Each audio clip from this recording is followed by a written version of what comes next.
정치평론가 이강윤의 오늘.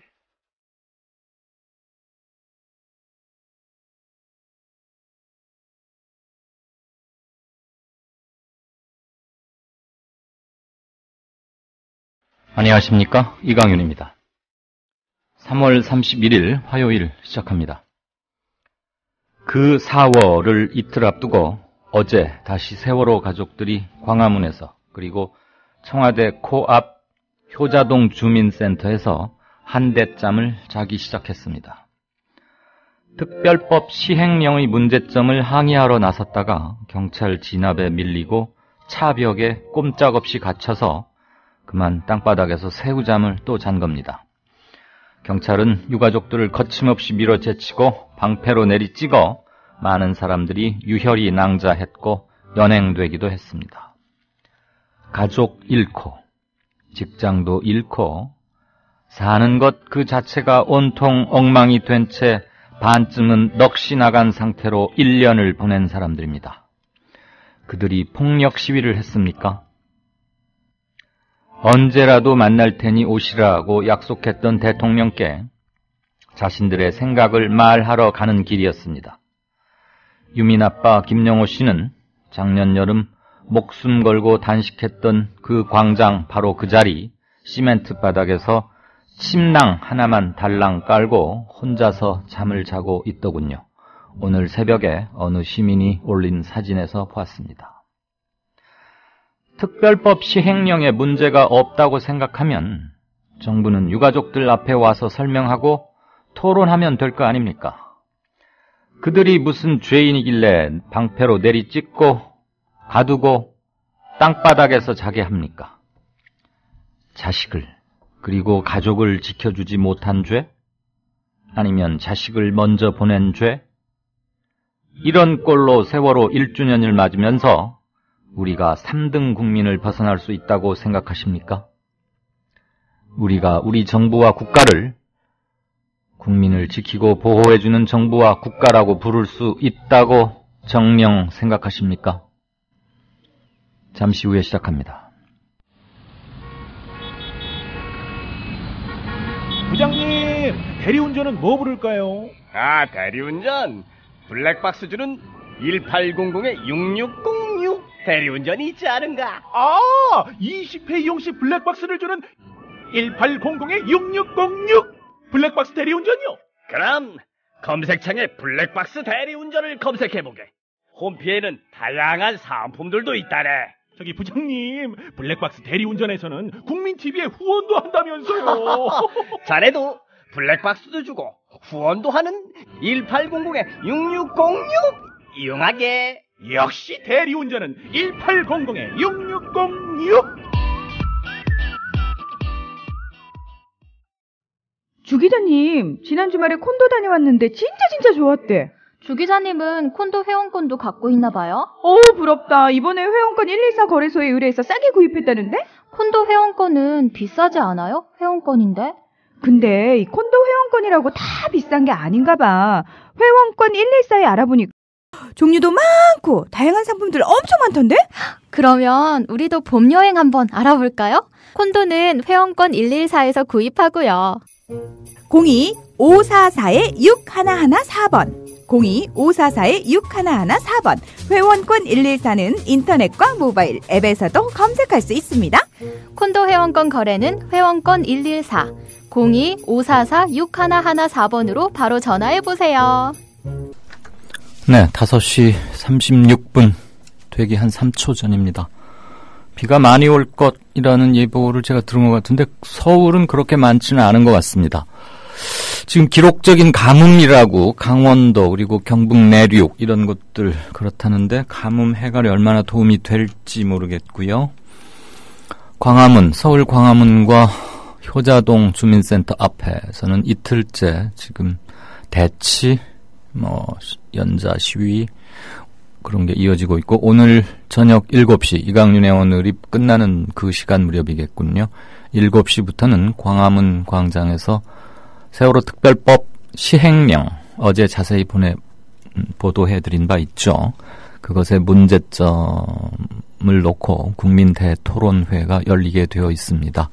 관심들을 좀 가져주셨으면 하는 바람입니다.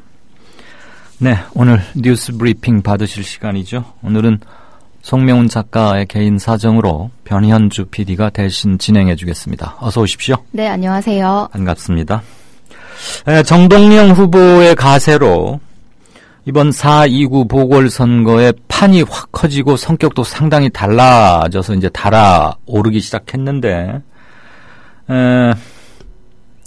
서울 관악을, 그러니까 정동영 전 대선 후보이자 열린우리당 전 의장이 출마를 선언하면서 서울 관악을 지역이 최대 격전지로 떠오르고 있어요.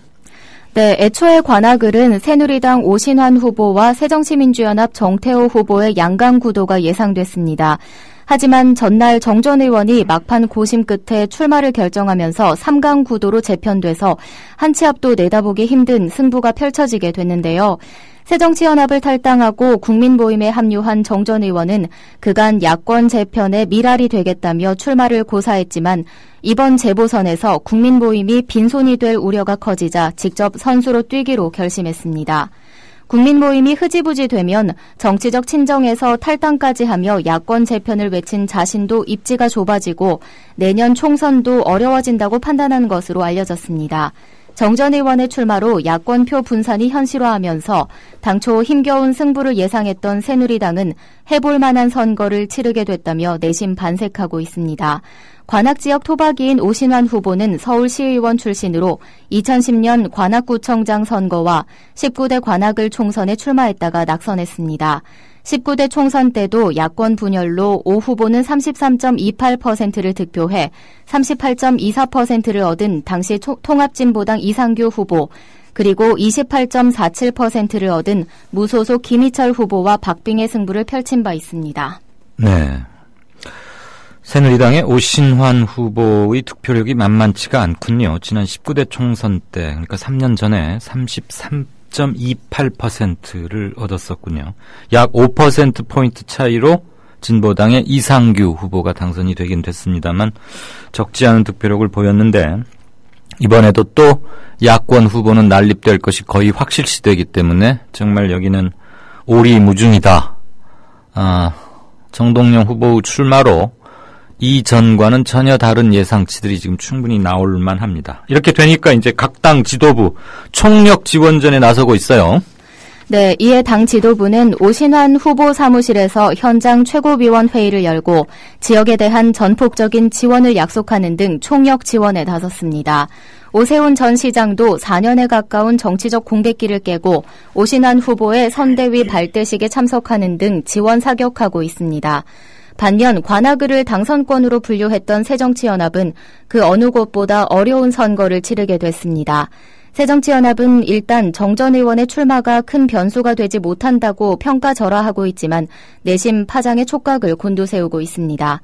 새누리당 후보에 대한 콘크리트 지지층이 30%가량 된다고 볼 때 정 전 의원이 5%만 가져가도 정태호 후보에겐 치명타가 될 수 있기 때문입니다. 정 후보는 참여정부 시절 청와대 대변인과 대통령 정무비서관을 역임하고 지난 대선에선 문재인 캠프의 전략기획실장을 맡아 활동했지만 대중 인지도가 낮은 점이 큰 한계로 지적되고 있습니다. 정 후보와 경선에서 맞붙은 김희철 전 의원 측의 구민주계가 정 후보 지원에 소극적인 점도 불리한 요소입니다. 새정치연합 지도부가 전날 관악을에서 현장 최고위원 회의를 개최하며 정태호 띄우기에 열을 올린 것도 이런 낮은 인지도를 극복하면서 정동영 바람을 차단하기 위한 것으로 풀이됩니다. 양강 구도를 구축한다면 승산도 없지 않다고 보고 있습니다. 네. 지금 이렇게 관악을 지형을 이제 복잡하게 만든 주인공이자 장본인이기도 한데 국민모임의 정동영 후보 측 이번 선거 어떤 자세로 임하고 있고 어떤 반응 보이고 있습니까?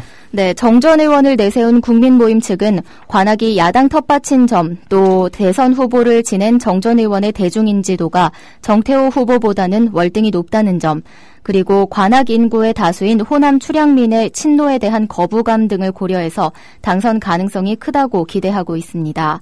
여론조사기관 휴먼 리서치가 지난 21일부터 22일까지 관악을에 거주하는 만 19세 이상 성인 남녀 702명을 무작위로 뽑아 유선전화 ARS 방법으로 조사한 결과 다자 대결에서 정전 의원이 21.3%로 새누리당 오신환 후보 34%보단 뒤지지만 새정치연합 정태호 후보 19%보다는 앞선 것으로 나타났다는 점을 국민보임 측은 주목하고 있습니다. 네, 그렇군요.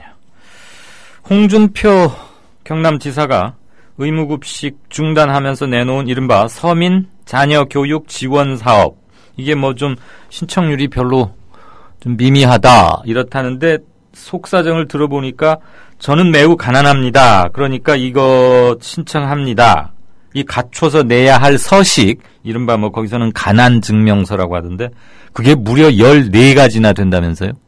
네, 홍준표 경남지사가 무상급식 지원을 중단하며 내놓은 서민 자녀 교육 지원 사업 신청률이 26%에 머물고 있는 것과 관련해 새정치민주연합은 오늘 연간 50만 원을 받기 위해서 제출해야 하는 가난증명서만 무려 14가지라고 합니다.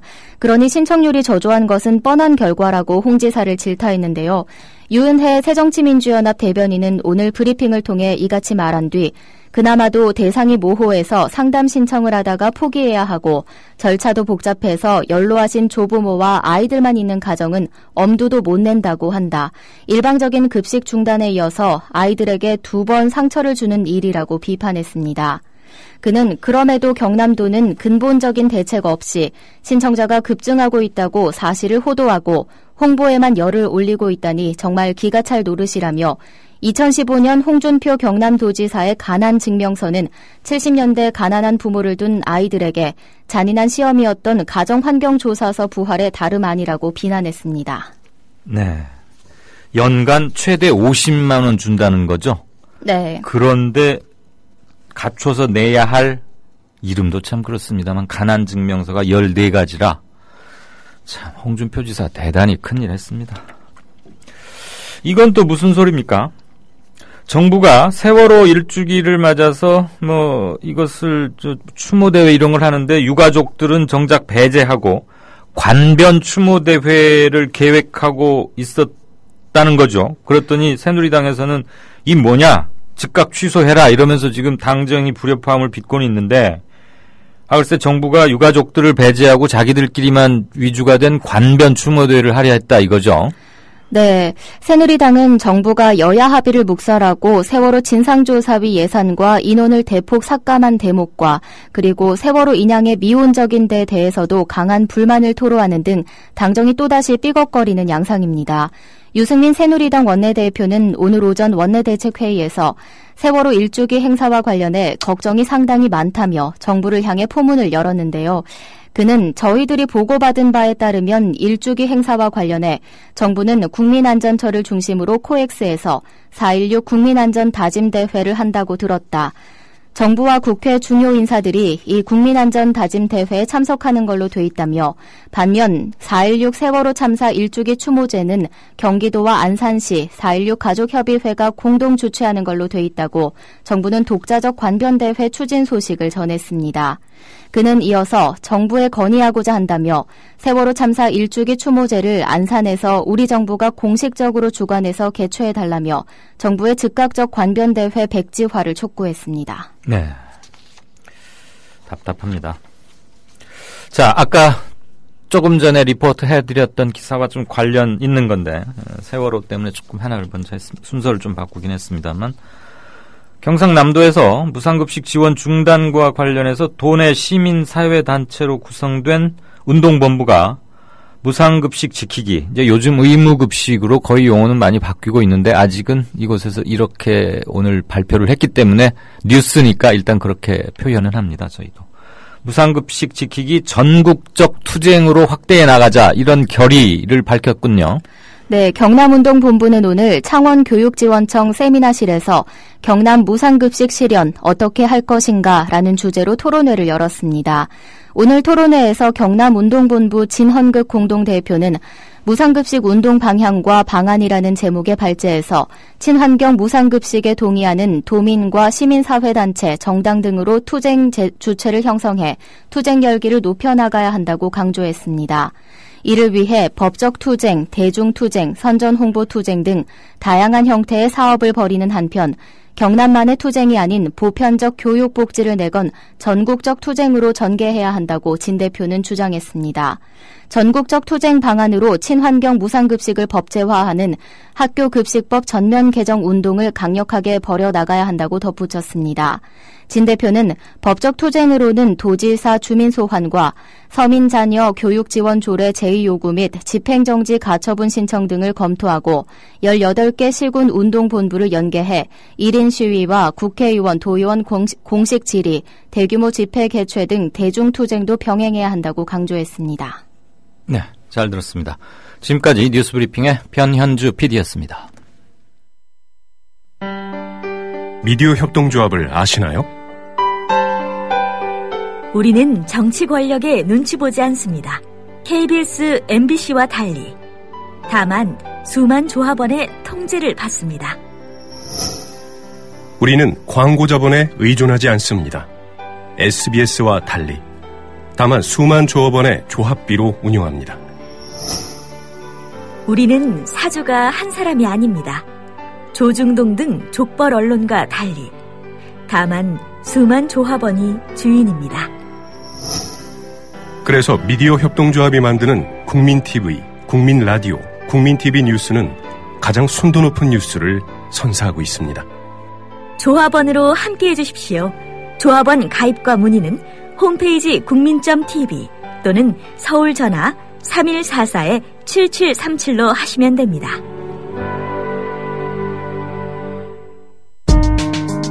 조합원의 가장 멋진 책임, 바로 조합비 납입입니다.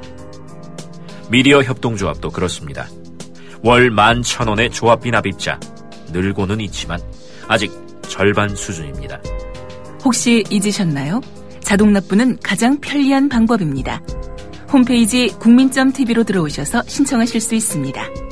더 신속한 처리를 원하시면 mediacoup12@gmail.com 혹은 서울 3144-0933으로 연락주세요. 저희가 친절하게 도와드리겠습니다. 미디어 협동조합은 조합원 여러분의 조합비의 무게를 실감하고 있습니다. 공정 뉴스로, 그래서 자부심으로 보답하겠습니다. 네, 경제 뉴스 짚어보는 시간이죠. 해오름 인베스트먼트의 오진근 대표, 어서 오십시오. 안녕하십니까. 안녕하세요. 오늘이 3월 마지막 날, 그리고 노사정이 노동개혁, 노사정 대타협 추진하고 있었는데 실상은 대타협은 좀 요원해지는 것 같아요. 이 소식 먼저 좀 들려주시겠습니까?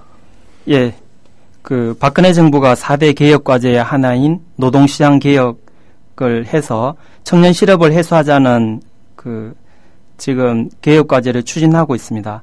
근데 지금 노사정 주체 가운데 하나인 민주노총이 탈퇴를 하고 총파업을 추진하고 있습니다. 2천만 명 노동자를 압박하는 재개안에 대해서 정부가 90% 거의 그대로 받아들이고 있기 때문인데요.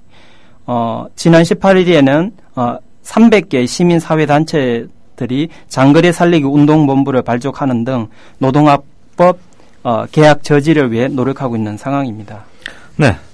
이번에 재계와 정부가 추진하는 노동개혁안에 구체적으로 어떤 문제점들이 지적되고 있습니까? 예, 크게 문제점은 5가지로 볼 수 있는데 한 가지 사안마다 노동자의 삶에 굉장히 중요한 영향을 끼치는 주제들입니다.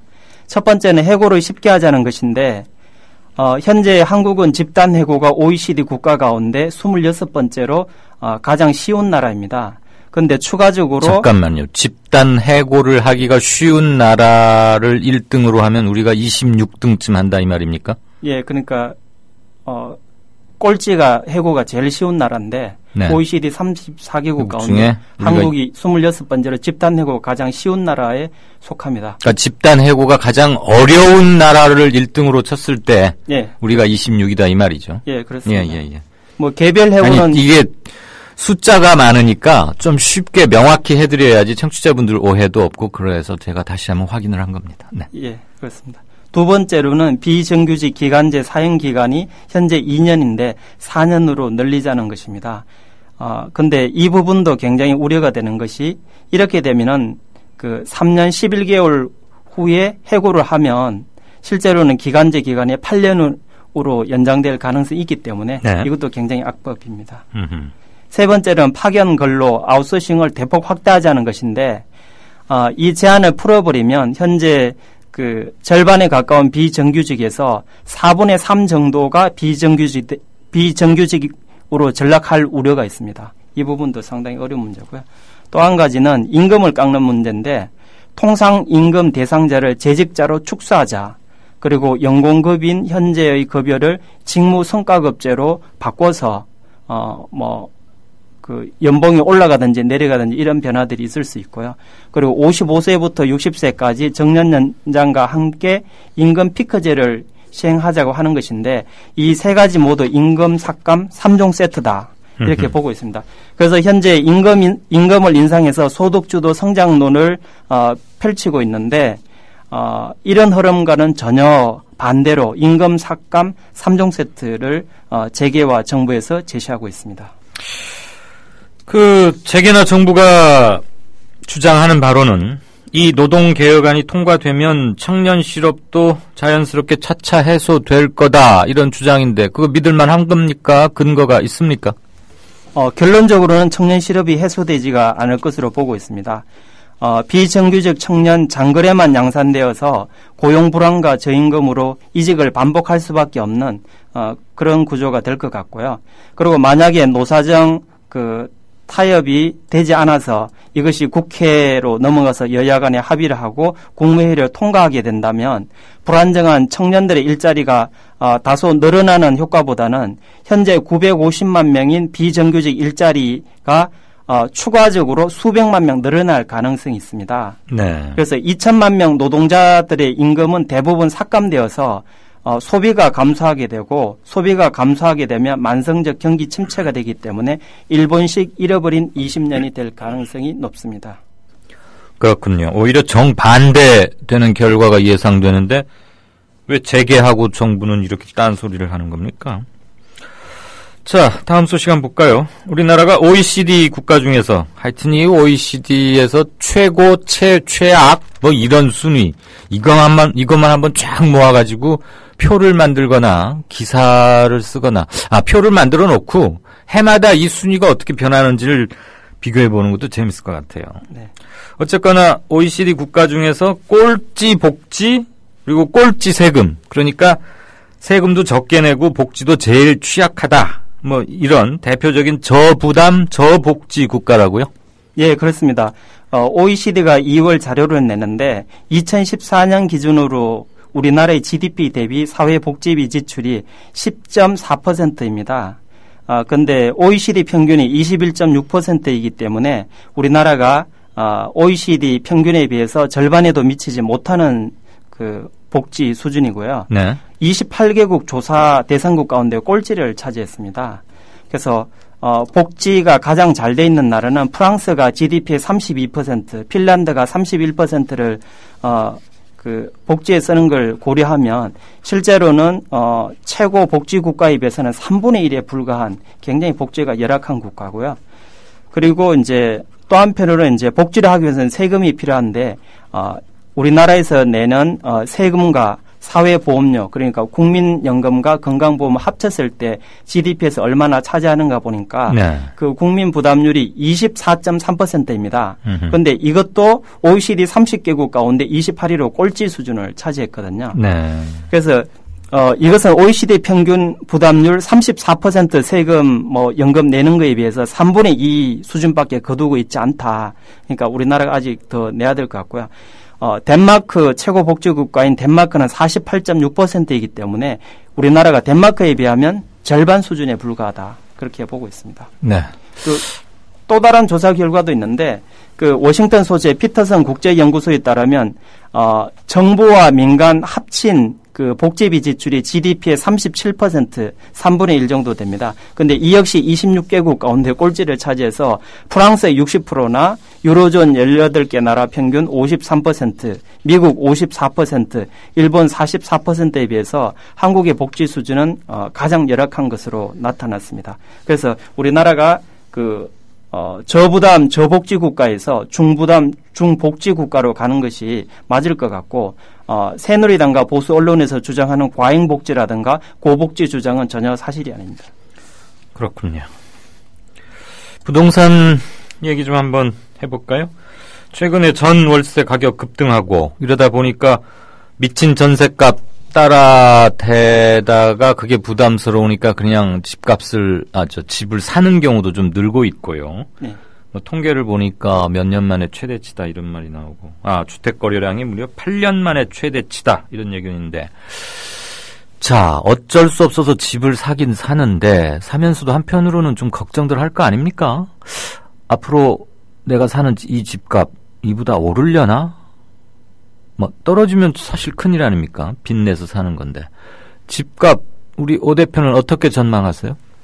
예, 현재 8년 만에 주택 거래량이 최대를 기록했는데, 이것은 2006년도에 2차 부동산 상승기 때하고는 조금 다른 것 같습니다. 2006년도 그 당시에는 투기 수요까지 가세를 했고, 예. 또 중대형 아파트가 많이 오르는 그런 특징들이 있었는데, 올 1분기에는 거래량이 급증했지만은 이것은 전세 월세값 급등을 견디지 못한 일부 실수요자들이 소형 아파트와 연립주택을 주로 매입했기 때문에 가격이 거의 움직이지 않고 소폭 상승에 그쳤습니다. 예, 그리고 이것이 의미하는 바가 또 하나 있는데, 전세가율이 매매분의 전세가율이 70%를 넘어갔기 때문에 전세금을 안전하게 받기 위해서는 전세 플러스 월세, 그러니까 반전세라 그러죠. 네. 그러니까 반전세로 돌아서거나 아니면 30% 정도만 대출을 받아서 주택을 매수하는 실수요자들이 있거든요. 네. 특히 서울의 소형 아파트하고 연립주택, 다세대 주택, 그리고 경기도에 있는 미분양 주택들이 많이 소진되고 있습니다. 경기도의 미분양 주택들. 네. 그래서 2008년 금융위기 때 미분양 주택이 20만 가구가 넘었거든요. 네. 근데 현재는 3만 가구밖에 되지 않습니다. 굉장히 많이 줄었네요. 네, 그렇습니다. 네. 그리고 정부에서 이제 분양가 상한제를 폐지했고, 재건축 이익 환수제도 축소했기 때문에 재건축 재개발이 중단되었던 것들이 지금 부분적으로 재개되고 있습니다. 그렇지만은 집값 상승에 대해서는 크게 기대할 수 없는데요. 그 부분에 대해서 말씀드리면은 현재 가계부채가 1,100조 원 정도이고, 네. 자영업 부채가 370조 원입니다. 이것은 아파트를 담보로 해서 가계를 열리기 때문에 이 부분에서 370조 원 부채가 있는데, 그러면 합치면 1,460조 원인데 작년 우리나라 GDP가 1,540조 원이니까 네. GDP의 95%입니다. 그런데 국제적으로 OECD에서 권장하기는 GDP의 85% 이하로 가계부채를 관리하도록 권장하고 있기 때문에, 네. 이미 우리나라는 95%까지 왔기 때문에 추가적으로 가계빚을 늘리는 것은 좀 부담스럽고, 예. 또 생산 가능 인구가 내년부터 줄어들기 때문에 인구가 5천만 명에서 크게 늘어나지 않을 겁니다. 그런 면에서 보면은 부동산에 대해서는 큰 기대를 하지 않고 물가 상승률 정도라든지 그렇게 보고, 중소형 아파트라면 크게 폭락은 할 가능성은 낮다.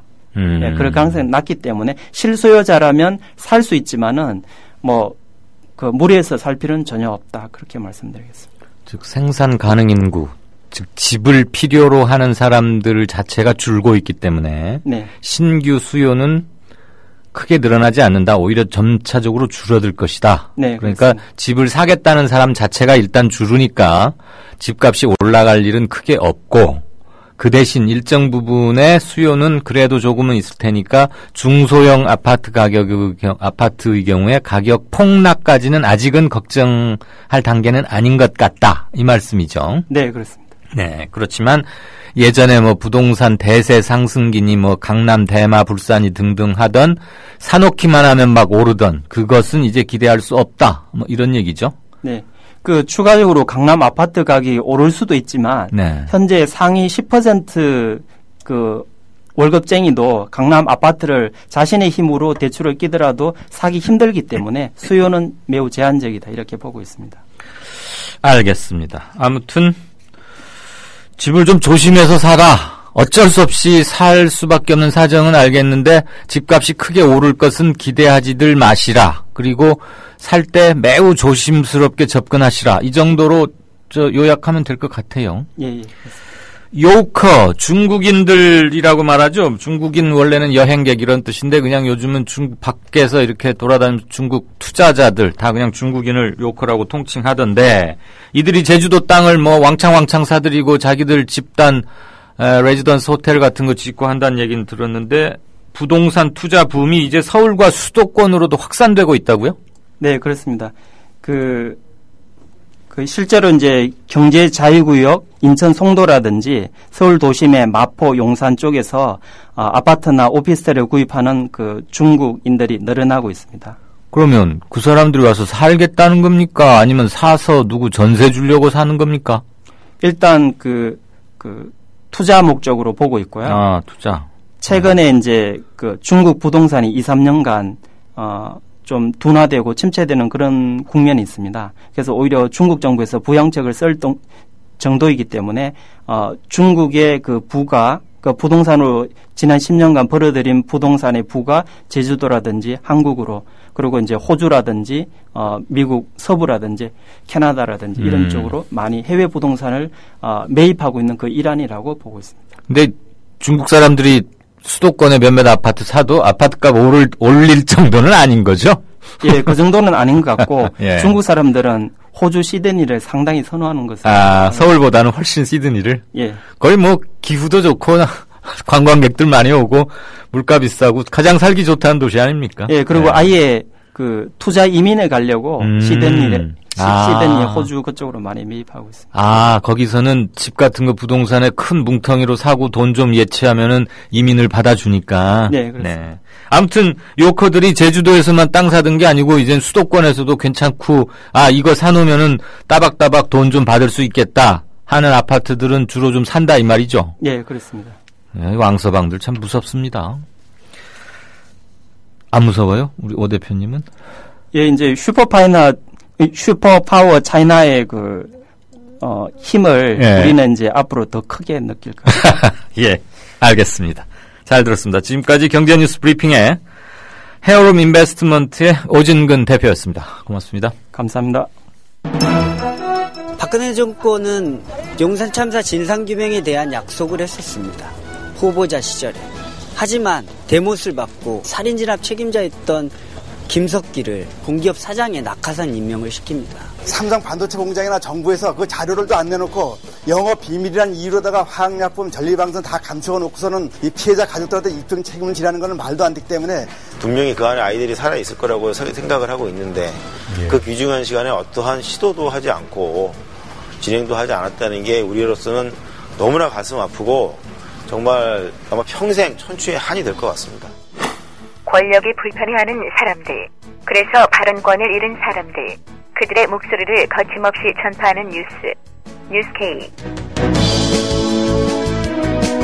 장악당하지 않은 뉴스 K. 밤 9시, 당신의 선택을 기다립니다.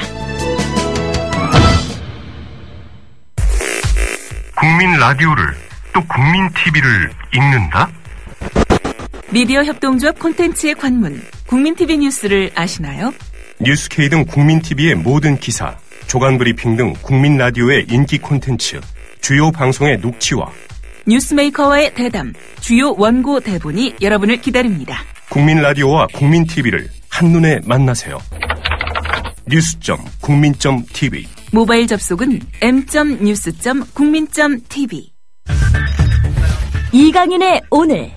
이제는 정가 산책으로 함께합니다. 정치권 동향 생생하게 풀어드릴 분은요. 네, 한국일보 양정배 기자 안녕하세요. 네, 안녕하세요. 어제부터 이제 뉴스의 한 큰 취기자 흐름이 돼버렸는데 정동영 전 의장 오늘 문재인 반성론 이렇게 아주 대놓고 세게 직공했고 이거 뭐 재보선판이 판도 커지고 성격도 좀 뭐 전국적 정치적 색도 많이 띄고 아무튼 뭐 한 달밖에 안 남았는데 답답합니다. 한 달 이나 남은 거죠. 한 달 이나? 그렇네, 하기는. 예, 오늘 그 국무위원 모임에 이 서울 관악을 후보로 이제 이번 4.29 재보궐선거 출마를 선언했었던 이 정동영 전 의원이 오늘 기자간담회를 했었는데요. 그 자리에서 주된 이 비판의 이 중심, 비판의 초점이 바로 문재인 새정치민주연합 대표였습니다. 핵심은 크게 두 가지인데요. 일단 하나는 문재인 대표가 사실 이제 참여정부의 핵심 실세 중에 한 명이었고, 그런데 실제로 참여정부에서 이 중산층의 붕괴, 이 사회 양극화의 심화, 이런 것들이 가장 심각했다. 뭐 이러면서 이 문재인 대표가 이 부분에 대해서 공개적으로 이 해당 서민들한테 어려움을 겪은 많은 사람들한테 이 사과부터 하고 반성문부터 써야 한다. 이렇게 주장을 했고요.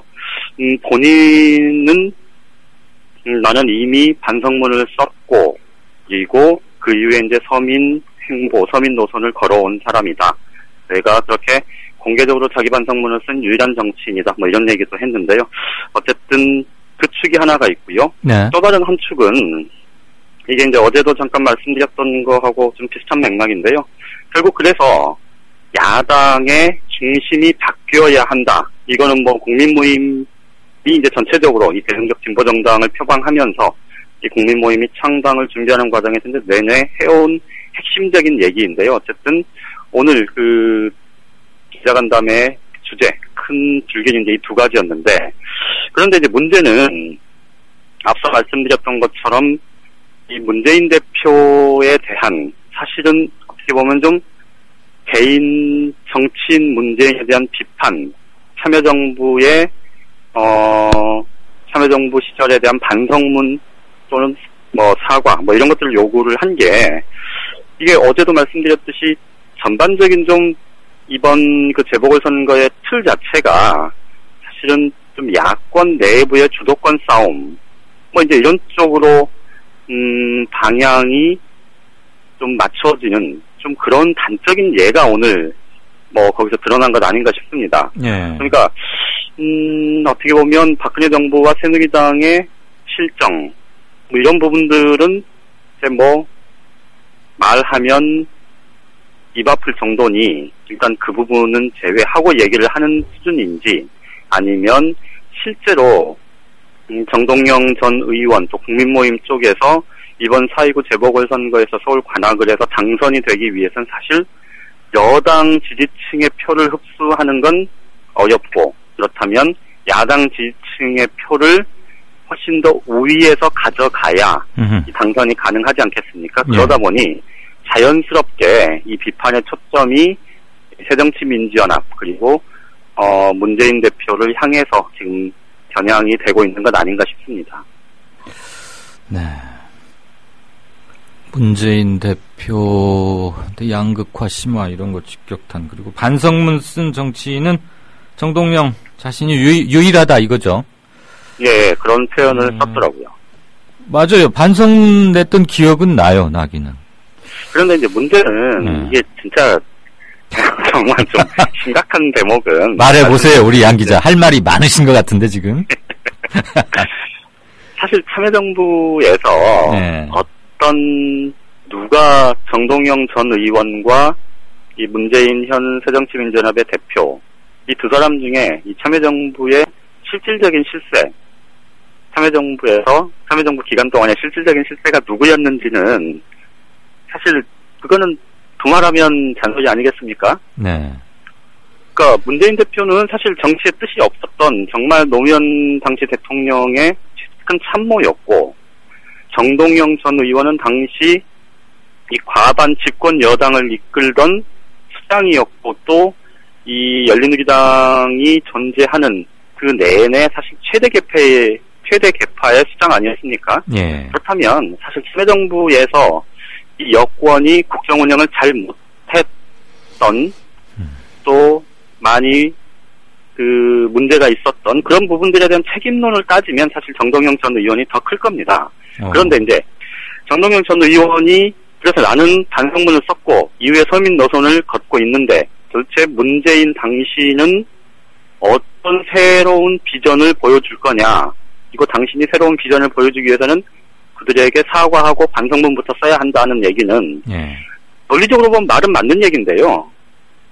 이게 선거 공간에서 정동영 전 의원이 지금 어제도 말씀드렸듯이 이 국민 모임이 서울 관악을에서 정면 승부를 하겠다고 덤빈 그 선택 자체가 그렇게 올바르다고 보기 어렵다는 점에서 이 얘기는 결국은 야권 내부의 주도권 싸움으로 이번 선거를 끌고 가겠다는 이제 선거 전략의 일환으로 보이는데 이게 결국은 말씀드렸듯이 박근혜 정부와 새누리당에 사실상의 면죄부를 주는 그런 정책적인 효과를 낳을 가능성이 굉장히 큰 거죠. 그렇죠. 그런 점에서 보면 좀 안타깝고 아쉽죠. 예. 맞아요. 그리고 제가 통계를 하나 봤더니 아까 뉴스 브리핑에서도 전달해드렸습니다만은 19대, 그러니까 3년 전에 치러진 19대 총선에서 관악을에서 요번에도 나오는 새누리당의 오신환 후보가 당시에 33%, 네. 그다음에 야당 후보 단일화로 단일 후보로 나선 이상규 후보, 이정희 통진당 대표가 원래는 나오려고 했는데 문제가 생겨서 이상규 후보로 급히 바꿨지 않습니까? 그렇었죠. 네. 그래가지고 그 이상규 후보가 38%. 그다음에 무소속으로 나왔던 김희철 전 당시 민주당 후보, 여기가 또 28%인가 얻었어요. 네, 그러니까 오신환, 네, 오신환 후보의 득표력이 만만치 않은 거죠. 최근에 지금 각종 여론조사 그 중앙선관위 홈페이지에 등록이 돼 있는 여론조사 결과가 지금 이 정동영 전 의원의 출마를 전제로 한 여론조사가 두 개가 있습니다. 네. 여기 아마 청취자분들도 찾아보시면 한번 불러줘 보세요. 그 기자들만 알아야 되는 거 아니라면. 그 제가 정확한 수치를 지금 안 갖고 있는데 대강만. 네. 두 개의 조사가 있었는데요. 이게 그 3월 중순에 한 번 한 게 있고요. 그다음에 3월 22일, 23일, 그러니까 16, 17일하고 아마 22, 23일 이 두 번에 걸친 여론조사 결과일 텐데 이 두 번의 조사에서 보면 두 번 다 이 새누리당 오신환 후보가 이 첫 번째 조사 16, 17일 조사는 오차범위 내에서 앞서고 있고 두 번째 조사는 좀 격차가 앞서 있습니다. 그래요? 네. 그러니까 말씀하신 대로 이 오신환 후보가 계속해서 이제 여기에서 뭐 시의원도 했었고. 맞아요. 오랫동안 지금 뭐 출마를 해왔기 때문에 기본적인 고정표는 좀 있는 것 같아요. 줄창 나왔어요. 구청장이니 뭐니 막 여러 번. 그러니까 그래서 인지 효과는 상당하죠. 예, 그럴 겁니다. 그리고 이제 지금 특히나 지금 새누리당 입장에서 보면 인천 서강화을이 사실은 자기네들 텃밭이다 이렇게 여당의 텃밭이다 이렇게 알려져 있지만 실질적으로 거기는 이제 강화는 유권자 수가 6만이 좀 안 된다 그러고요. 6만 정도 된다 그러고요. 거기 이제 검단 신도시가 있잖아요. 그렇죠. 거기가 12만 정도 되거든요. 그러니까 강화의 2배 정도 되는데 강화 쪽은 좀 보수적인 유권자층이 많지만 검단 신도시는 젊은 세대가 많고 실제로 이전 선거에서 이 검단에서는 지난 대선 총선을 전부 야당 후보의 득표율이 더 높았어요. 예. 그러다 보니까 이제 오늘 뭐 한 신문에서 보도도 했었지만 지금 사실 인천 서강화을은 지금 자신하기 어렵다 뭐 이런 분위기가 좀 있거든요. 새누리당에서. 그러다 보니까 그 안상수 전 인천시장을 공천을 했는데 뭐 내부 얘기를 들어보면요. 거기 여론조사를 이제 절반을 반영을 했는데 여론조사를 해보면 안상수 전 시장의 지지율이 제일 높지만 또 이 사람은 후보가 안 돼야 한다라는 그 항목에서도 안상수 전 시장이 제일 높았답니다. 그러니까 이제 인지도가 워낙 높으니까 뭐 그런 차이가 있었을 텐데 어쨌든 거기에 나온 야당 후보 지금 새정치민주연합의 신동근 후보가 사실은 오신환 후보하고 좀 비슷해요. 그러니까 거기서 여러 차례 선거에 출마를 해서 지역표를 많이 다져놓은 사람이고 또 검단 신도시의 젊은 층이 투표장에 얼마나 나오느냐에 따라서 거기는 사실 야당이 좀 해볼 만하다 이런 기대를 가질 수 있는 지역이거든요. 그러다 보니 새누리당은 이 관악을에 지금 총력전을 펼치는 모습입니다. 그러니까 뭐 오세훈 전 시장, 뭐 김문수 전 지사, 뭐 다들 지금 관악을에 계속 뭐 왔다 갔다 하고 있거든요. 그러니까 그만큼 오신환 후보가 어쨌든 나름 그러니까 지역 기반도 좀 있고 그런 상황에서 이제 정말로 해볼 만하다 이제 이런 판단을 하고 있는 건데 이거 뒤집어 보면 결국은 이 야권표가 하나로 뭉쳐지지 않으면 사실은 이기기 어렵다. 이런 해석이 충분히 가능한 그런 상황이 돼버렸습니다. 그렇죠. 그거야 뭐 입 아프게 재강조할 필요조차 없는 당연한 건데 그 정동영 전 의장이 당내에 있을 때 그 얘기했어요. 지난 총선 그다음에 지자체장 선거 앞두고 여야 1대1 대결 구도를 만들면 반드시 이긴다. 이거를 아주 강조하고 전국을 돌아다녔거든요. 특히 호남 지방을 주로 맡긴 했지만 아마 우리 양 기자도 기억나실 거예요. 네네.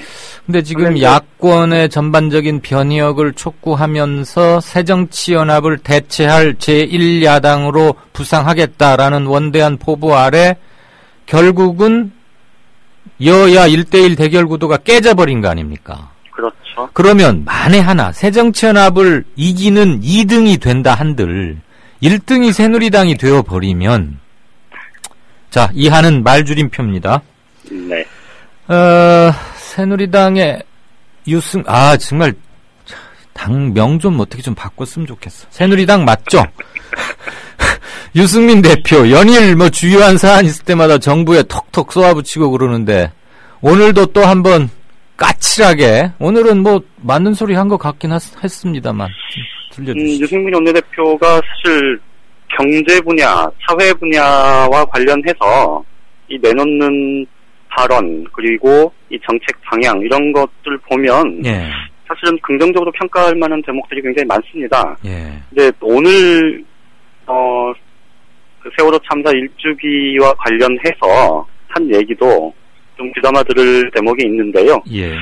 오늘 두 가지 얘기를 했습니다. 하나는 그 선체 인양 작업과 관련해서 지금 정부가 아직 최종 결론을 내려야지 않은 상태인데 1주기 앞두고 정부가 서둘러서 빨리 최대한 늦은 시일 내에 결정을 해야 한다. 이렇게 압박을 하고 나섰습니다. 그러면서 나와 김무성 대표 두 사람 다 선체 인양을 하는 게 맞다. 고 생각한다고 이제 분명하게 자기 입장을 밝혔고요. 그리고 또 다른 하나는 지금 4월 16일 이 추모 행사를 지금 정부가 지금 별도로 진행을 하지 않습니까? 네. 그건 말이 안 되잖아요. 정부가 별도로 진행을 하고 이제 유가족들은 안산에서 이제 따로 진행을 하는데 이 공식 행사로 정부 주관 행사로 진행하는 게 맞다. 그리고 그렇게 건의하겠다. 이런 입장도 분명히 밝혔습니다. 그러니까 유승민 원내대표의 오늘 얘기는 지금 세월호 참사와 관련해서 이게 지금 여권 입장에서 보면 이 작년에 그 워낙 이제 비판받았던 그것에 대한 뭐 부담 이런 것들 때문에 이제 가급적 좀 도드라지지 않게 하려는 좀 그런 분위기가 엿보이는데요. 그런데 유승민 원내대표는 그 부분에 대해서 좀 다른 목소리, 그러니까 여권이 정말로 이 국정을 책임지고 있는 정부 여당이 정말로 그 책임만큼 역할을 해야 한다라는 점을 분명하게 좀 강조했다는 점에서 오늘 얘기는 굉장히 좀 의미가 있다 이렇게 보입니다. 알겠습니다. 관악을 어떻게 될 것 같아요? 글쎄요. 모르겠는데요. 한 달 이나 남았으니까. 알겠습니다. 그렇죠. 아직 한 달이나 남았으니까요. 예, 잘 들었습니다. 정가 산책. 지금까지 한국일보 정치부의 양정대 차장이었습니다. 월간 다운로드 수 1000만, 팟캐스트계의 에이스 국민 라디오가 광고주를 찾습니다. 직접 찾아서 선택해 듣는 방송, 청취 몰입도가 높은 방송, 지상파 케이블 광고와 차원이 다릅니다. 부담 없는 가격, 소비자의 열띤 반응, 전혀 다른 광고의 블루오션을 경험해 보십시오. 국민라디오 @gmail.com으로 문의해 주시면 상세히 안내해 드리겠습니다. 미디어 협동조합 콘텐츠 누가 널리 알리겠습니까? 국민TV 홍보지원단 국티홍지에서는 사이버상에서 국민라디오 국민TV 콘텐츠를 확산시킬 1000명의 사이버 홍보대사를 찾습니다. 국민라디오 국민TV의 소중한 콘텐츠 확산, 공정언론과 민주주의 실현을 위한 착실한 디딤돌이 될 것입니다. 미디어 협동조합의 좋은 콘텐츠를 널리 알릴 아름다운 손길이 되주세요. 자세한 문의 이메일은 국민tvpr@gmail.com입니다. 6시 21분 30초입니다. 지금 이 시간까지 여러분들은 어떤 견해들을 주고 계시고 어떤 생각하시는지.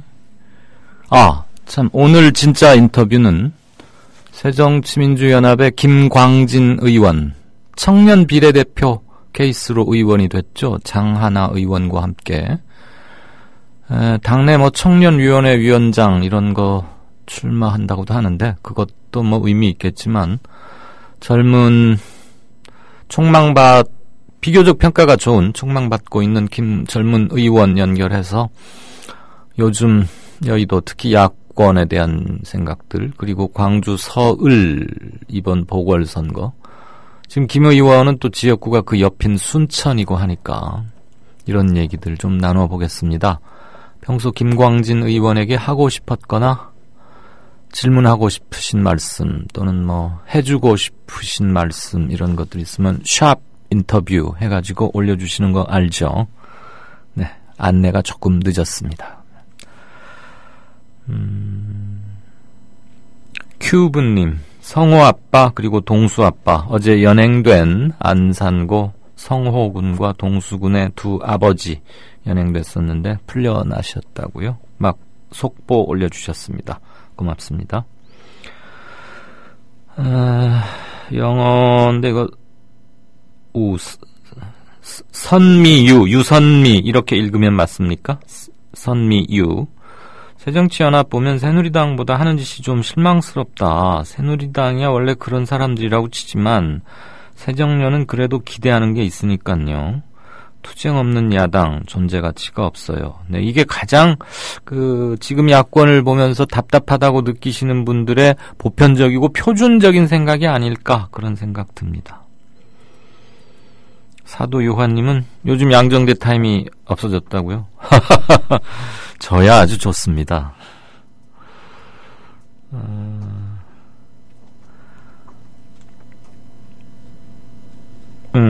크게 보자님, 정동영 의장이 출마해서 여야 1대1 구도가 깨졌나요? 제1야당은 지지 세력이 적은 정의당 그리고 군소정당하고 후보 단일화 노력도 안 한 걸로 아는데 이게 여야 1대1 구도야 일단 깨진 거 맞죠? 네. 명분이 없다, 부끄럽다, 정이라는 닉네임을 쓰신 분은 명분이 없다, 정 또 이런 걸 여시고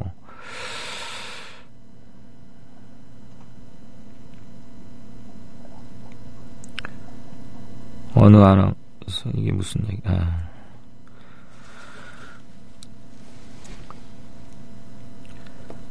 정 의원 정동영 전 출마에 대해서 연 이틀간 블루벨벳님 견해 한번 듣겠습니다. 정동영 후보는 이번 보선이 참여정부에 대한 심판이 되어야 한다고 생각하는 건가요? 박근혜 정부에 대한 심판 아니고? 관악의 후보로 나간 것까지는 이해했는데 이제 오늘 참여정부 실정론 그러면서 문재인 대표를 겨냥한 듯한 그 발언에 대한 견해십니다. 후보 출마까지는 이해를 하려고 했는데 이건 정말 아니라고 본다. 왜 이렇게 후보로 나서면서 하신다는 말씀들이 이해가 안 되는지 정동영 후보나 천정배 후보나 한때는 지지하고 좋아했는데 좀 명분이 약해서 실망스럽다라고 아주 점잖게 견해를 주셨습니다. 고맙습니다.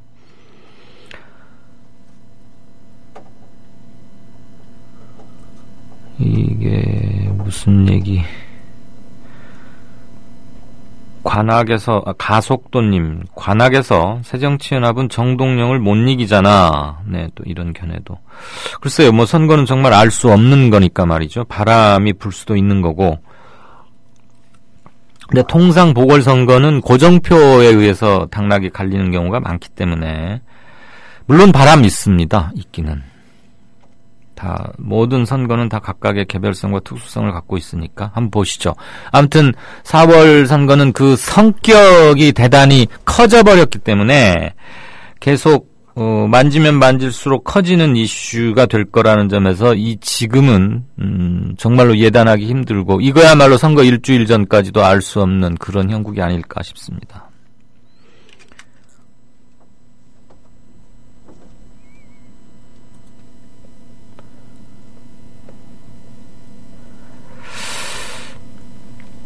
혼합재료님, 청와대 실세들, 통진당 해체해서 국회의원직 뺐으면 이렇게 야권 분열될 것도 예상했을 텐데 참 그런 거에 넘어가는 것 같다, 속상하다, 이런 말씀 주셨고요. 송명훈 작가는 뭐 잘리거나 누가 지금 뭐 급여 이러면서 뭐 잘렸는데 이런 표현을 찍찍이 님이 쓰셨는데 그게 아니고요. 집안일인가로 지금 이틀간 지방에를 갔는데 올라오고 있는 비행기 시간이 이 뉴스 브리핑 시간하고 겹쳐서 아마 뭐 그 시간을 피하면 교통편이 좀 애매했던 모양입니다. 그래서 오늘 긴급하게 안에서 좀 처리해달라고 그래서 우리 변현주 PD가 아주 깔끔하게 들으시는데 아주 깔끔하셨죠? 브리핑 오늘 변현주 PD가 대신 그래서 해준 겁니다. 송명훈 작가 급여 뭐 안 돼서 형편이 안 돼서 잘렸다 그런 것은 사실이 아니니까 찍찍이님도 그 부분은 바로 잡으셨으면 좋겠습니다. 그분이 쓰신 나머지 부분은 제가 지금 뭐 확인을 할 수 있는 상황이 아니고 뭐 제가 특별히 뭘 언급하거나 그러고 싶지는 않습니다. 여기 뭐 표현의 자유는 당연히 있는 것이고 그런데 무슨 팩트 확인 같은 건 좀 하시고 주장을 하면은 더 생산적이겠다 이런 생각을 합니다. 뭐 김용민 씨가 어디 가서 무슨 얘기를 했는지 제가 그런 나무 방송을 잘 안 듣기 때문에 뭔 말을 했는지 이 말은 저는 잘 모르겠습니다. 찍찍이님이 전혀 없는 소리를 하지는 않았을 거라고 믿고는 싶습니다만 그 송 작가 급여 줄 형편이 안 돼서 잘렸다 이것은 명백히 사실이 아니기 때문에 이 시간 현재 그 점은 제가 바로 잡아드립니다. 제가 이 프로의 MC이자 앵커로서 제 프로에 고정 출연하는 사람의 형편에 대해서는 제가 말할 의무도 있는 거죠. 네. 게시판을 한두 개만 더 보고 이강윤님 계속 개인 팟캐스트 방송해 주시기 바랍니다.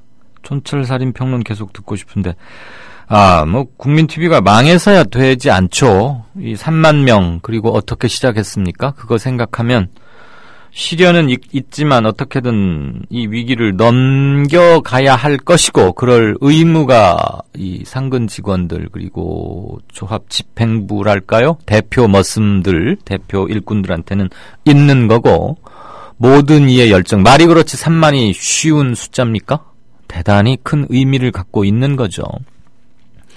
그러니까 큰 점에서 뭉치고 작은 것들에서는 쟁론은 하되 분열은 하지 않는 게 어느 때보다 중요한 게 아닌가 싶습니다. 애정 표현도 좀 좋게 하면 진짜 애정이고 안 그러면은 애정이 아닐 것 같고 아무튼 뭐 저는 방송을 당분간은 열심히 할 테니까 세상 뭐 이러저러한 추측들 그런 거 그만 말아주시고 그렇게 했으면 좋겠습니다. 네, 나머지 댓글들은 조금 있다가 다시 한번 체크하도록 하겠습니다.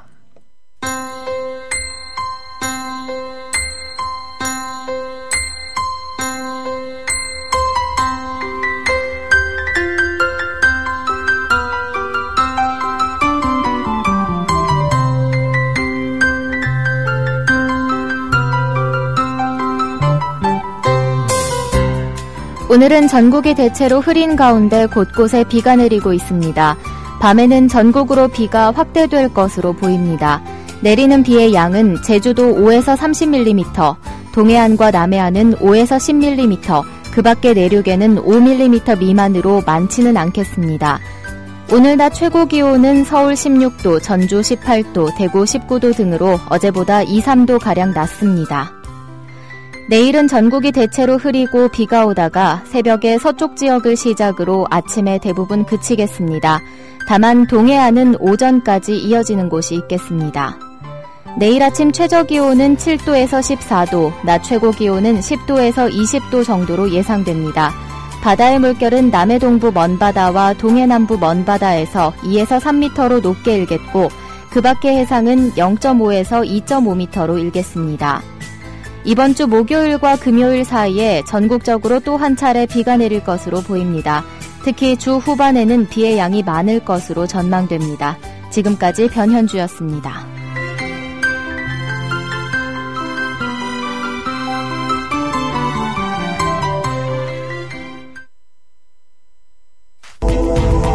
정치평론가 이강윤이 함께하는 국민라디오 이강윤의 오늘.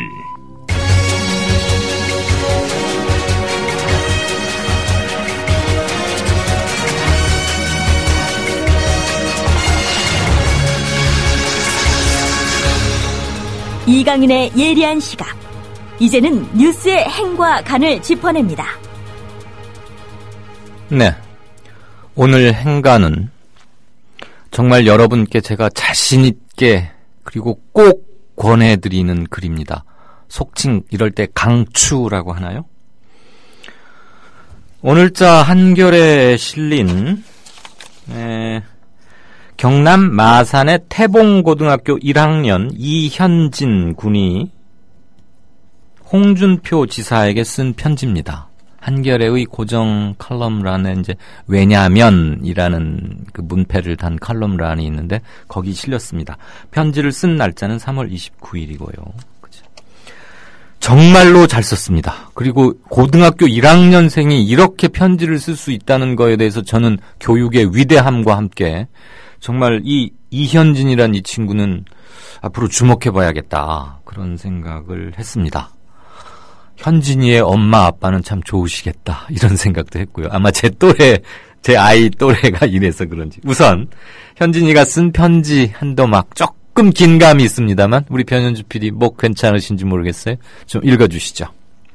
홍준표 경남도지사님 안녕하세요.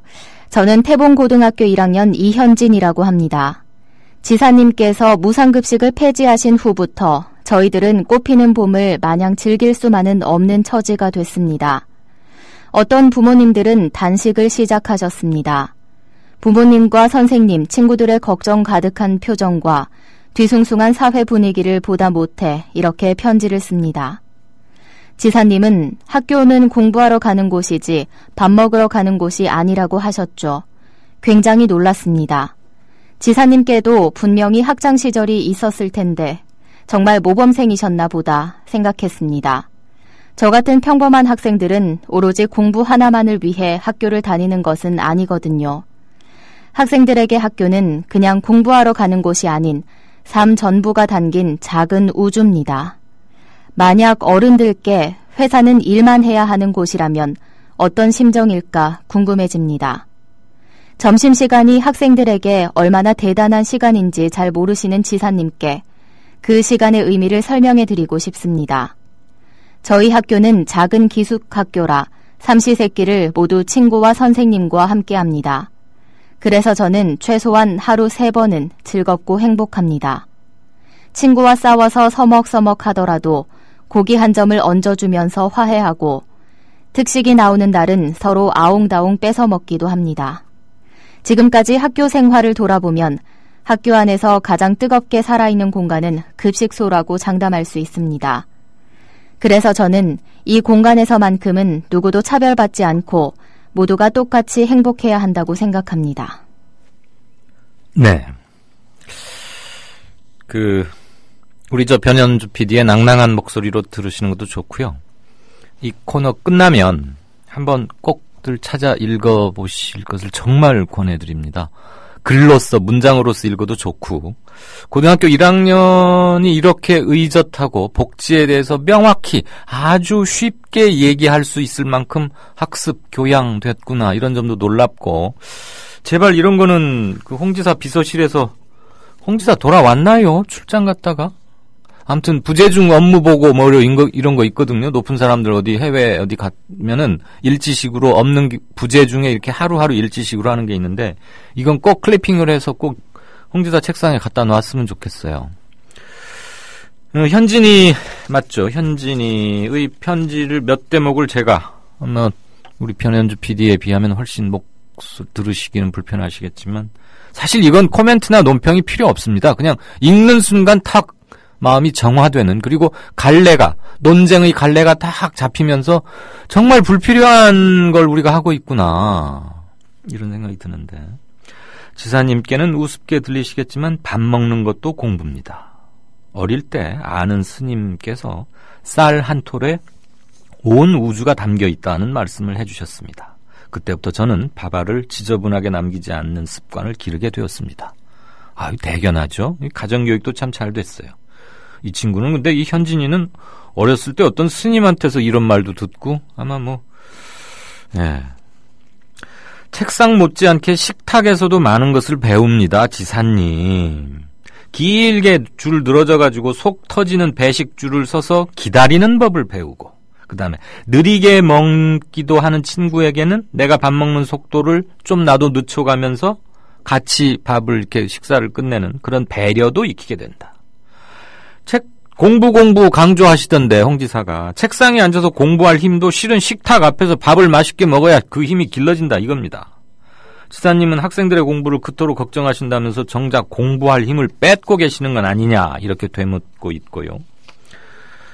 사람이 한자리에서 음식을 공평하게 나눠 먹는 게 가장 기초적인 민주주의 교육이라고 생각한다. 이게 고1이 하는 얘기입니다. 요즘 애들이 수능의 논술 때문에 학원을 다녀서 그러나 책을 많이 읽어서 그러나 아니면 우리 현진이가 아주 우수한 아이인가 잘은 모르겠는데, 민주주의를 이렇게 쉽게 설명하는 수 있습니까? 여의도 국회의원들한테 가서 물어도 이렇게 쉽게 말하는 사람 없을걸요? 사람이 한자리에서 음식을 공평하게 나눠 먹는 것이야말로 가장 기초적인 민주주의 교육이라고 생각합니다. 저는 아주 탄복합니다. 그러면서 우리 고1들처럼 지금 먹성 한창 좋은 나이에는 매 끼니가 잔치고 축제입니다. 이렇게 뜻깊은 게 공부가 아니라면 대체 홍 지사가 말하는 공부란 뭔가요? 이렇게 또 야무지게 묻습니다. 지사님, 낙인 효과라는 말 들어보셨죠? 저는 그동안 친구 관계에서 적어도 가난 때문에 문제가 생겼던 적은 한 번도 없습니다. 함께 노는데 그런 것은 아무 상관이 없었습니다. 다 같이 같은 밥을 먹는데 좀 못 살면 어떻고 잘 살면 어떤가요? 그런데 무상급식을 폐지해버리면, 의무급식을 폐지해버리면 누구는 가난해서 공짜 밥 먹고 누구는 형편이 좋아서 돈 내고 밥 먹고, 이게 알려지면 학교 분위기는 확 바뀔 거다. 선별복지가 시행되는 순간 대상자는 진짜로 가난한 아이가 되어버린다. 낙인인 거죠. 그리고 홍 지사가 주장하는 선별복지라는 것은 괴롭고 불편한 복지가 될 게 뻔하지 않느냐. 세상에서 가장 즐겁고 평등해야 할 급식소에서 누구는 3,200원 내고 밥 먹고 누구 밥은 공짜, 이런 말 좀 안 나오게 해주세요. 그러면서 지사님, 요즘 봄 햇살이 따뜻해서 우리 학교 학생들은 식판을 들고 평상이나 벤치에 앉아서 밥을 먹습니다. 이 평화로운 모습을 지사님께 보여드리고 싶습니다. 안녕히 계세요. 경남 마산 태봉고 1학년 이현진 올림. 제가 태봉고 교사 또는 교장이라면 전학년을 불러다가 모임을 해서 칭찬을 하고 다 함께 읽고 참 그러고 싶습니다. 누굴 편들자는 게 아니고 홍준표 지사를 비판해서가 아니라 이렇게 평이한 말로 그 눈높이에 맞게 쉬운 말로, 그러나 가슴을 울리는 정서와 주장을 함께 담은 글은 명색이 직업적 글쓰기를 20몇 년간 하고 있는 저도 감히 꿈도 꿔보지 못했던 희대의 명문이 아닌가 싶습니다. 한편으로는 부러울 정도네요. 한겨레 신문에 실렸던 왜냐하면 홍준표 지사님께 드리는 편지라는 이현진 군의 편지로 오늘의 이강윤 뉴스 행간은 마치겠고요. 조금 아까 어느 분께서 그 게시판에다가 이강윤의 뉴스 행간을 뉴스K의 한 타임의 동영상으로 보면 아주 좋을 듯 싶다고 그러셨는데 하모니님이군요. 여러 가지 이유로 안 됩니다. 1번, 우선 제가 비주얼이 많이 떨어지고요. 2번, 이거를 한다면은 제가 매일 옷차림과 머리 모양과 이런 것도 아무래도 신경을 쓰게 될 거고요. 저는 변현주 PD건 앞으로 또 어느 분이 낭독을 하게 되건 간에 이 텍스트를 제가 골라서 이렇게 이제 파일로 만들어서 낭독할 부분을 표시해서 주고 저는 이제 제 맞은편에 이렇게 시계가 하나 있거든요.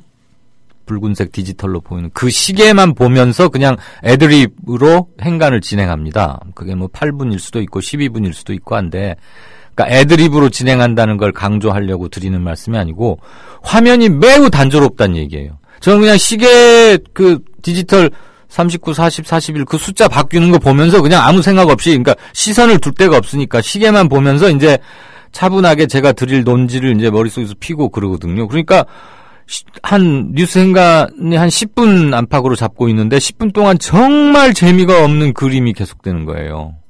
그러니 이것은 동영상 거리로 전혀 맞지 않는다는 것을 말씀드립니다. 들어주셔서 고맙습니다. 이강윤의 뉴스 행간이었습니다. 미디어 협동조합은 2014년 4월 TV 개국 전까지 조합비를 받지 않았습니다.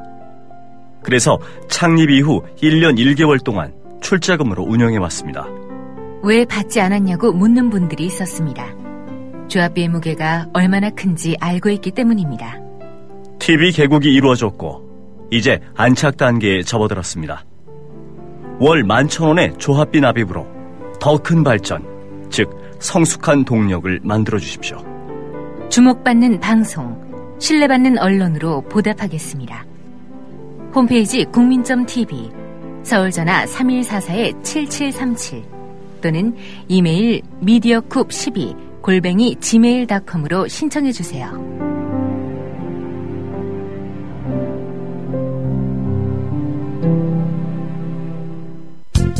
자정 팟캐스트의 파라다이스가 열린다. 화요일 0시 기생충의 신비로운 세계로 안내합니다. 정준호, 정혜진의 기생충 펀팩트. 수요일 0시 고양이와 사람의 알콩달콩한 밀당. 한쌤의 야옹스럽게. 목요일 0시 군생활의 모든 것 거칠고 시원하게 확 까드립니다. 화라 담배. 금요일 0시 여성 기혼자들의 영원한 딜레마. 시월드 탈출 프로젝트. 김사한, 김남은의 언더 더 씨. 토요일 0시 최욱의 정영진의 불금쇼. 매주 금요일 밤 12시 로저 갱생 프로젝트로 초대합니다. 0시 재미와 유익, 감동의 한 보따리. 잊지 마세요. 국민라디오 채널 고정입니다.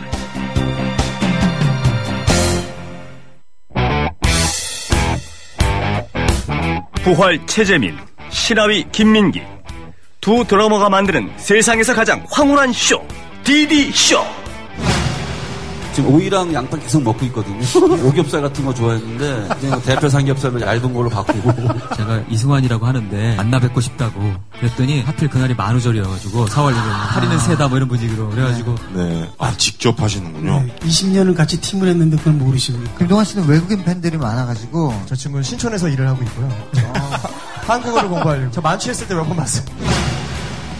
최재민, 김민기 DD쇼. 매주 월요일 저녁 7시 국민라디오를 통해 여러분을 찾아갑니다. 상세한 공개방송 안내는 페이스북 국민카페 온에어에서 만나세요.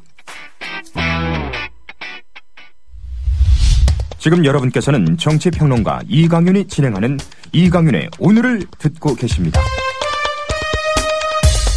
이강윤의 오늘은 팟캐스트 포털 팟빵에서 다시 들으실 수 있습니다. 의견과 건의가 있으시면 게시판에 남겨주세요. 네, 진짜 인터뷰입니다. 국회 상임위 국방위 쪽에서 혁혁한 활동을, 의정 활동을 보여줬죠. 김광진 의원 연결되어 있습니다. 오랜만입니다, 김 의원님. 예, 안녕하세요. 김광진입니다. 네, 시간을 많이 못 드려서 대단히 죄송합니다. 예. 그러니까 우리 압축적으로 얘기하십시다. 예, 알겠습니다. 보선판이 상당히 커졌습니다. 성격도 좀 변하는 것 같고요. 예. 서울 관악을과 광주, 서구가 이제 관심을 핵으로 부상했는데 우리 김 의원 지역구라고 할까 지금 사무실 낸 곳이 순천이죠. 예, 그렇습니다. 아무래도 광주 사정에 다른 분들보다는 좀 밝을 것 같아서 질문할게요. 현재 판세 어떻게 봅니까?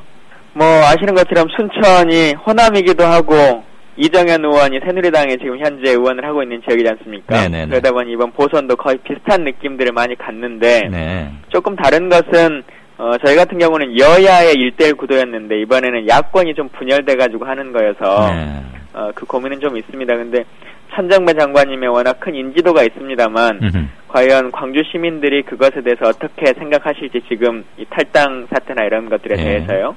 근데 초기에는 인지도로 많이 좀 커버하셨던 것 같은데 요즘 데이터를 저희가 좀 확인해 보면 그 부분들은 좀 많이 줄어들지 않았나 싶습니다. 수렴되어 가지 않을까 이런 조심스러운 예측. 예. 네. 초반에는 아무래도 인지도가 분명히 큰 역할을 하는 건 맞죠. 예, 그리고 그 당시에는 저희 후보가 딱 확정되지 않았기 때문에 좀 자, 그랬던 것 같습니다. 어쨌거나 야권은 대분열 상태입니다. 이대로 가면 이번 4월 보선뿐만 아니고 내년에도 이런 게 재현될 가능성이 상당히 높아 보이는데 예. 초선 정치인으로서 그리고 청년 비례대표로서 이 같은 상황 어떻게 판단하고 있고 고질적으로 되풀이될 수 있는 이 분열상 나름대로 타겟책 같은 거 개선책 한번 제안해 보신다면요? 예. 첫 번째로 봤을 때는 저희 당에서 어쨌든 대통령 후보를 하시고 집권했을 때 장관까지 하셨던 분들이 스스로의 이 정당에 대한 비난이나 비판을 하시면서 나가는 것은 좀 정당하지 않다라고 한 생각은 같습니다. 꼭 제가 지금 이 당에 있어서가 아니고서요.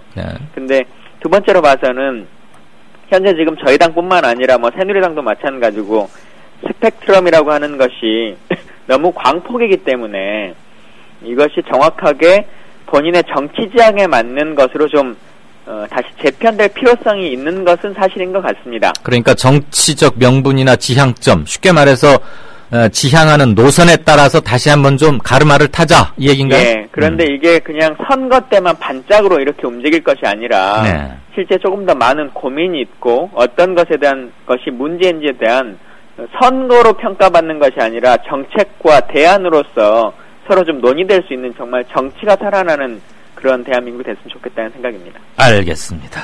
아주 뭐 쏙쏙 들어오게 압축적으로 잘하십니다.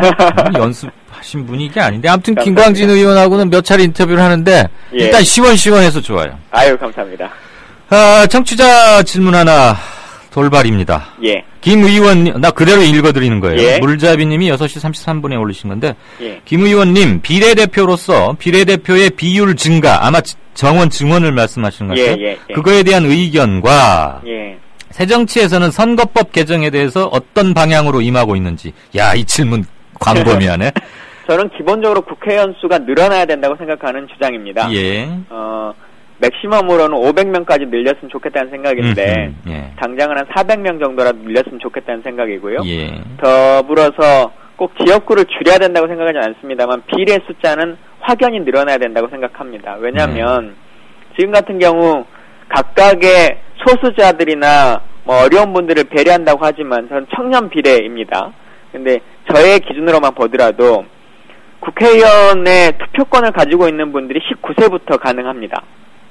그런데 지금 19살부터 29살까지의 국회의원은 단 한 명도 없거든요. 제가 대한민국 19대 국회에서 최연소인데 35 먹었습니다.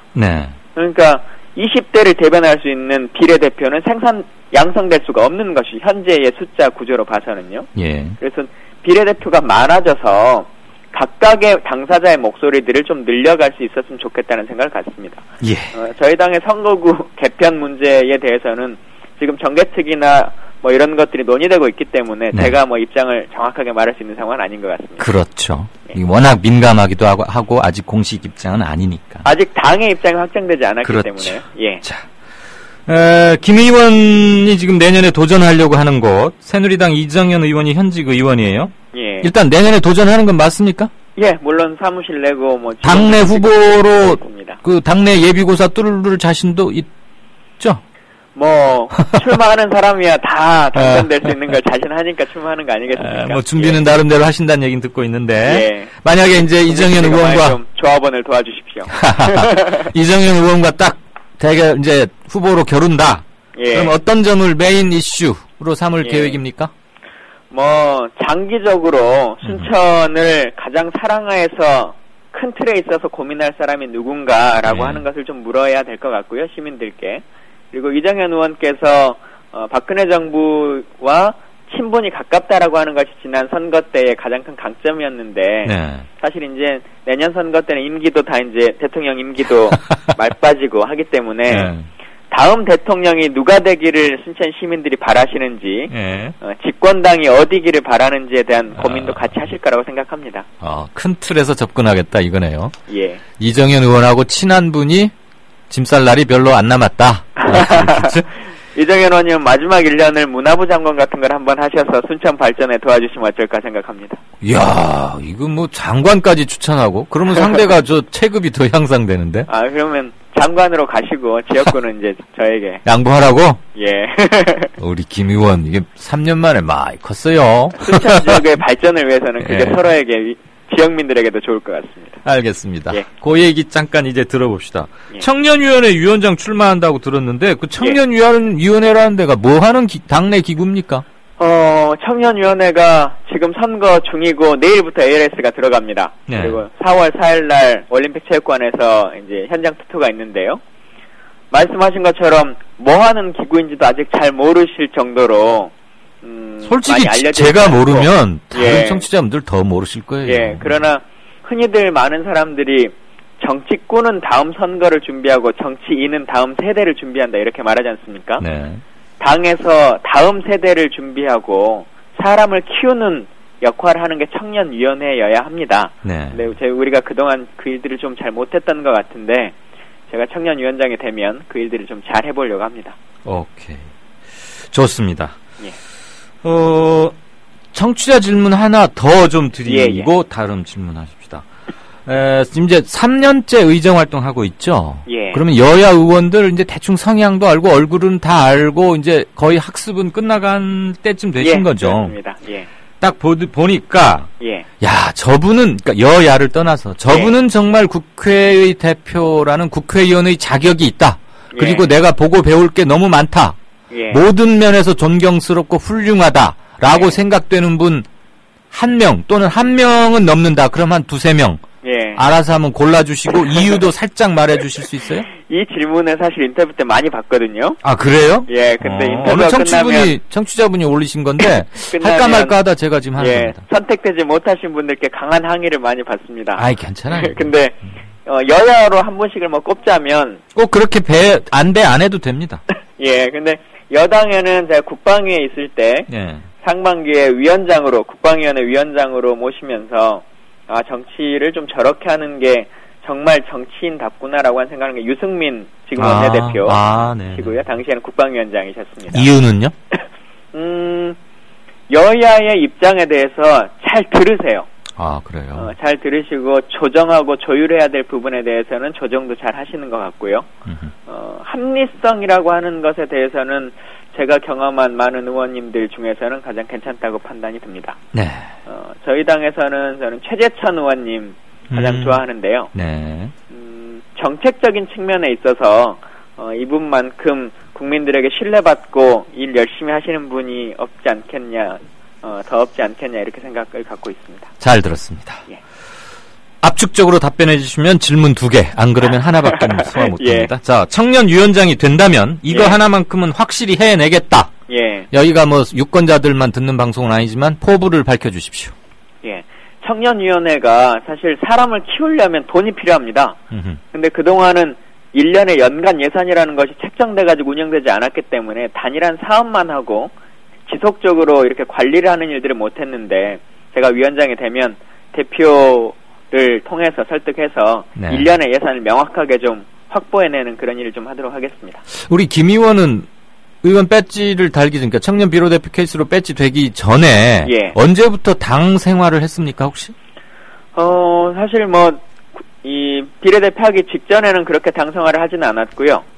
21살 때는 기억하시는 분도 있을지 모르겠습니다만 유시민 의원이 당시에 만들었던 개혁국민정당 그곳에서 처음에 정당이라고 하는 것에 가입한 적이 있습니다. 21살 때요? 예. 대학생 때요? 21살인가 2살인가 그럴 것 같아요. 아직 학생 때? 예, 학생일 때. 그냥 평당원으로서 그냥 소속만 했습니까? 아니면 당료, 아니 당에 무슨 직을 맡거나 아니 당직자가 되긴 힘들었지만 당 일을 진짜 해봤습니까? 당직자는 아니었고요. 그 당시에 이제 대학생위원회 그리고 이제 전남도나 순천시 당의 무슨 위원장 뭐 이런 것들 좀 했습니다.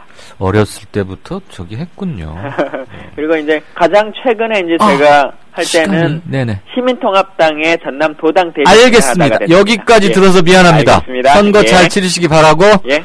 여러분, 청취자분들께도 이강윤의 오늘 작별 말씀 드립니다.